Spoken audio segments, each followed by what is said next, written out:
परम सत्कारयोग गुरु प्यारी सात संगत जी राधा स्वामी जी। सात संगत जी, आप इस वीडियो पर इसके टाइटल को पढ़कर आए हैं जी, और आप सोच रहे होंगे कि पंडित, और वो भी एक घमंडी पंडित, भला गुरु धारण करके क्या करेगा जी। पंडितों की राह तो अलग ही होती है जी, और ज़्यादातर पंडित अपने आप को बहुत ज्ञानी भी समझते हैं जी।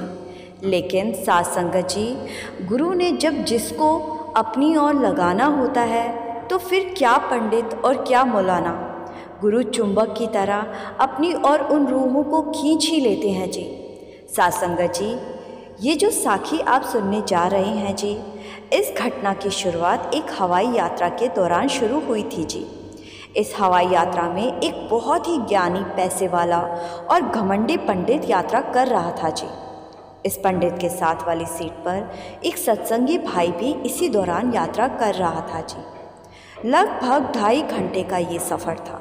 पंडित क्योंकि बहुत पहुंचा हुआ था और नामी पंडित था, तो पंडित से पूजा करवाने के लिए बहुत दूर दूर से लोग पंडित को अपने खर्चे पर अपने घर बुलवाते थे जी। उस दिन पंडित मुंबई जा रहा था जी, और किसी के घर के मुहूर्त की पूजा करने के लिए यात्रा कर रहा था जी। सात संगत जी, अक्सर जब हम कहीं लंबा सफ़र कर रहे होते हैं जी, तो पास बैठे पैसेंजर से कुछ ना कुछ बातचीत शुरू हो जाती है जी। तो ऐसे ही जब पंडित ने पास में बैठे सत्संगी को प्लेन में ही भजन सिमरन करते देखा, तो भजन सिमरन के बाद पंडित से रहा नहीं गया, और पंडित ने पास बैठे सत्संगी भाई से पूछ लिया कि आप ये क्या कर रहे थे जी। तो इस तरह की भक्ति मैंने पहले कभी नहीं देखी। तो सत्संगी भाई ने अपना परिचय दिया और बताया कि मैंने अपने गुरु से नामदान लिया हुआ है, और मैं उसी नाम की कमाई कर रहा था।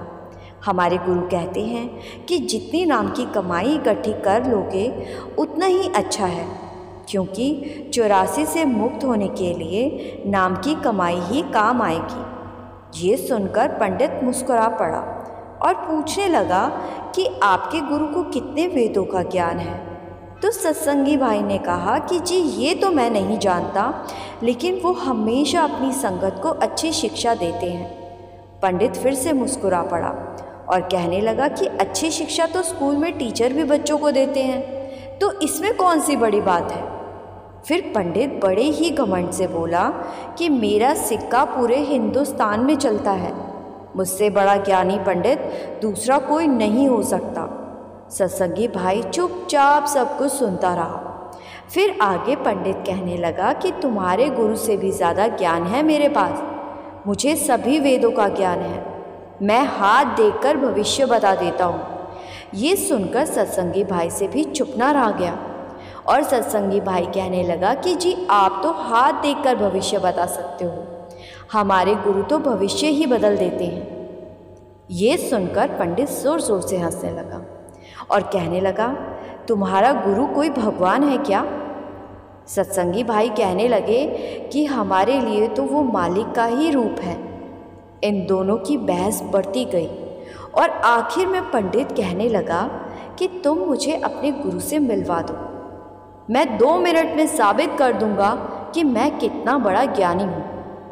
सत्संगी भाई कहने लगे कि हमारे गुरु कभी नहीं कहते कि वो बड़े हैं या दूसरा छोटा है। अगर आप उनसे बड़े भी हो तो भी उन्हें या मुझे इससे कोई फ़र्क नहीं पड़ता। आप अपने हिसाब से अपना जीवन जीते हो, हम सत्संगी लोग अपने हिसाब से जीते हैं।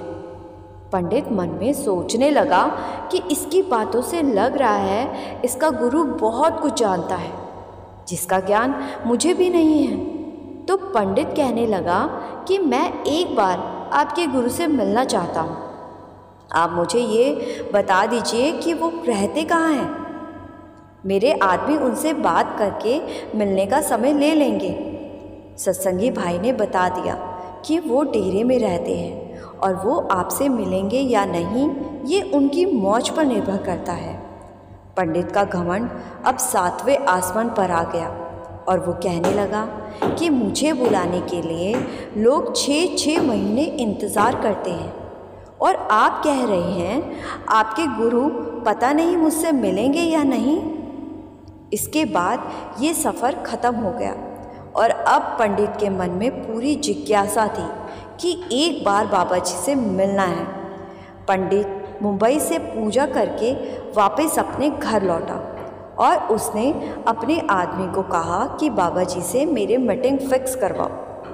पंडित के आदमी ने डेरे में फ़ोन करके पंडित का नाम बताया और कहा कि वो आपके बाबा जी से मिलना चाहते हैं।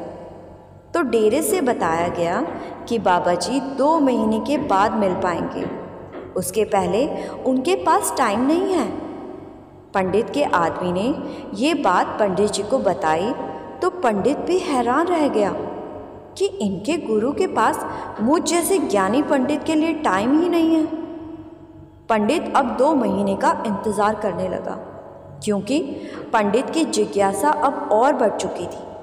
फिर 2 महीने के बाद पंडित जी को बाबा जी से मिलने का समय मिला और पंडित जी अपनी गाड़ी में बैठकर अपने आदमियों के साथ डेरे पहुंच गया और पंडित को अकेले ही बाबा जी के पास भेजा गया। जब पंडित बाबा जी के सामने गया तो वो बाबा जी के आगे कुछ बोल ही नहीं पाया। फिर बाबा जी ने कहा कि क्या काम था मुझसे।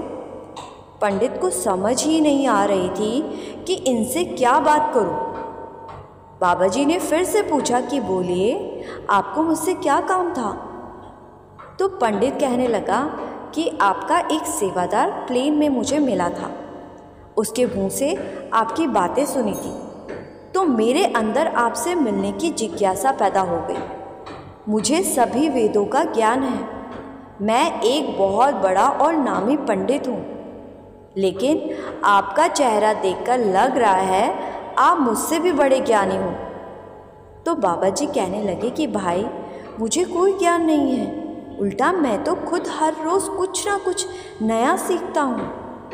आप इतने बड़े पंडित हैं, आपका और मेरा भला क्या मुकाबला। मैं तो सिर्फ अपनी संगत को नाम की कमाई करने के लिए कहता हूँ। उन्हें यही शिक्षा देता हूँ कि जहाँ से भी जुड़ो, मालिक की भक्ति किए बिना इस भवसागर से पार नहीं हो पाओगे। इससे ज़्यादा मुझे कुछ ज्ञान नहीं। पंडित बाबा जी की बातें सुनकर हैरान हुए जा रहा था। पंडित सोच रहा था कि इतना बड़ा गुरु जिसके करोड़ों फॉलोअर्स हैं, वो अपने आप को छोटा बता रहा है। बाबा जी के सामने खड़ा पंडित अपनी सुध बुध खो रहा था। पंडित के मुख से ना जाने कैसे निकल गया कि मुझे भी नाम की कमाई करना सिखा दो। पंडित अपने आप पर काबू ही नहीं कर पा रहा था। तो बाबा जी ने कहा कि लेकिन आप तो कह रहे थे आपको हर चीज़ का ज्ञान है। पंडित कहने लगा कि जी मुझे वेदों ग्रंथों का ज्ञान है, लेकिन मैं ये नहीं जानता कि इस भवसागर से कैसे खुद को निकाला जाए, 84 के जाल से कैसे बचना है। मैं बहुत बड़े बड़े ज्ञानी लोगों से मिल चुका हूँ, लेकिन किसी ने भी आप जैसी बातें नहीं की। हर कोई अपनी बढ़ाई करने पर लगा रहता था, खुद को बड़ा बताता था, लेकिन आप पहले ऐसे आज मुझे मिले हो जो इतने बड़े होने के बाद भी खुद को मामूली बता रहे हो। साथ संगत जी, पंडित इस 5 मिनट की मुलाकात में ही बाबा जी का मुरीद हो गया था। पंडित ने अब जिद पकड़ ली और कहने लगा कि जब तक आप मुझे 84 से बचने की युक्ति नहीं बताएंगे तब तक मैं डेरे से नहीं जाऊंगा।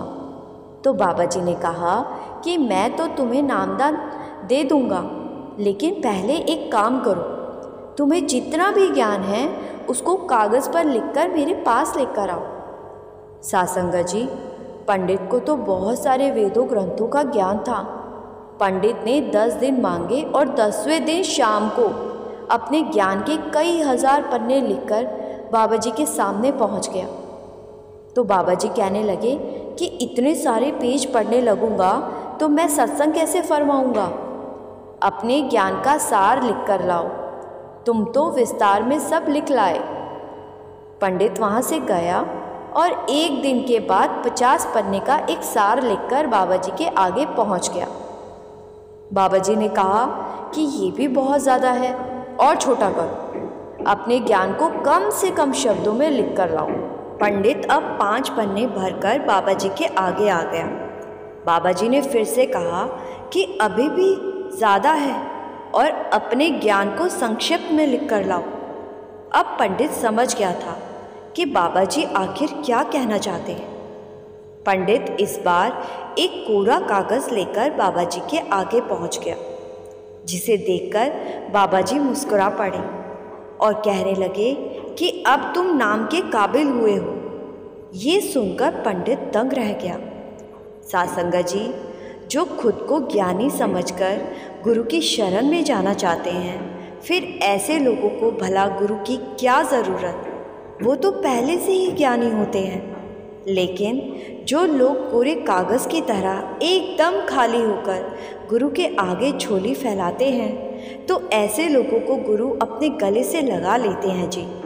इस पंडित को अपने ज्ञान का बड़ा ही घमंड था जी, लेकिन जब ये बिल्कुल खाली और कोरे कागज़ की तरह बाबा जी के सामने गया, तो बाबा जी ने इस पंडित को भी गले लगा लिया जी। इसी के साथ आपसे विदा लेती हूँ। आशा करती हूँ आपको इस साखी से कुछ ना कुछ सीखने को ज़रूर मिला होगा जी। कमेंट में राधा स्वामी लिखना मत भूलिए जी। गुरु प्यारी साध संगत जी, राधा स्वामी जी।